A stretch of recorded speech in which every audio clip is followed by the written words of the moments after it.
Bismillah, wassalatu wassalamu ala rasulillah. Të nderuar agjërues, kam nderin këtu para jush që të trajtoj temën ndikimi i agjërimit në zemrën e besimtarit. E që këtë temë më së miri e ka trajtuar Allahu i Madhreshëm në ajetin e agjërimit që tashmë është i njohur për të gjithë ju, ku Allahu në fund të tij tha la'allakum tattaqun.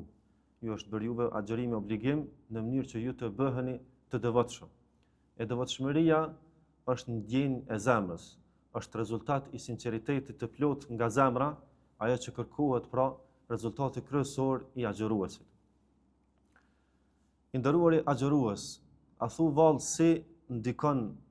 agjërimi në zemrën e besimtarit në mënyrën praktike? E që këtë gjë shumë mirë e kanë bërë të njohur dietarët tonë kur thonin se besimtari kur është në vetmi në shtëpinë e tij, edhe pse ka të mundshme që ta prish agjërimin, edhe pse e ka të mundshme që ta ushqej trupin e tij, që ta largoj etjen e tij, prapse vendos që të mos e prish agjërimin e tij për shkak se e ndjen prezencën e Allahut të Madhreshëm. E kjo ndjenjë është ndjenja e sinqeritetit dhe është ndjenja e vëzhgimit Allahut Madhreshëm që kërkohet të bëhet jo vetëm në agjërim,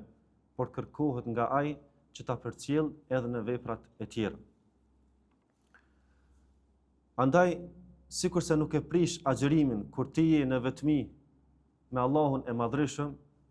ashtu të njëjtën gjë bëje kur ti je në vetmi me Zotin e Madhreshëm, të mos i shkelësh asnjëherë kufit e Allahut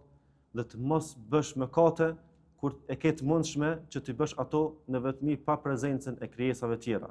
për shkak se tashmë e ke ushqyer me agjërimin tënd prezencën dhe vëzhgimin e Allahut të Madhreshëm. Prej këshillave më të mira që na është bërë nga të parët tonë është ajo e cila thonin la taj'alullaha ahwana an-nadhirina ilaykum. Mos e bëni Allahun vëzhguesin më të parëndësishëm për juve,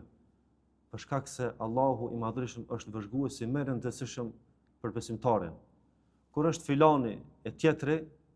nga njëherë besimtari largohet nga të këqijat, mirë po kur është prezenca e Allahut Madhreshëm dhe nuk ka ndonjë prezencë tjetër, kjo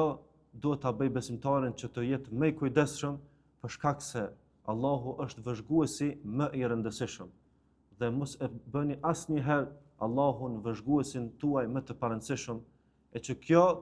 kur besimtari e ngrit nivelin e bindjes së tij se Allahu e vëzhgon, kjo e bën atë të sinqert dhe kjo e bën rezultatin e agjërimit që kërkohet pra la'allakum tattaqun në mënyrë që ju të bëheni të devotshëm. Kjo pra të nderuar besimtar është devotshmëria, që besimtari të jetë i bindur thellë se Allahu e vëzhgon në çdo moment dhe të jetë i turpëruar që ta mëkatoj atë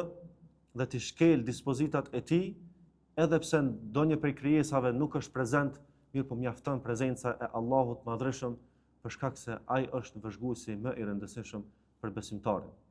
Allahun e Madhreshëm e lut që të na pastroj zemrat tona me agjërimin që ne e bëjmë dhe t'u lehtësoj juve dhe gjithë neve çdo vepër të mirë që e bëjmë në këtë muaj të bekuar. Wassalamu alaikum wa rahmatullahi wa barakatuh.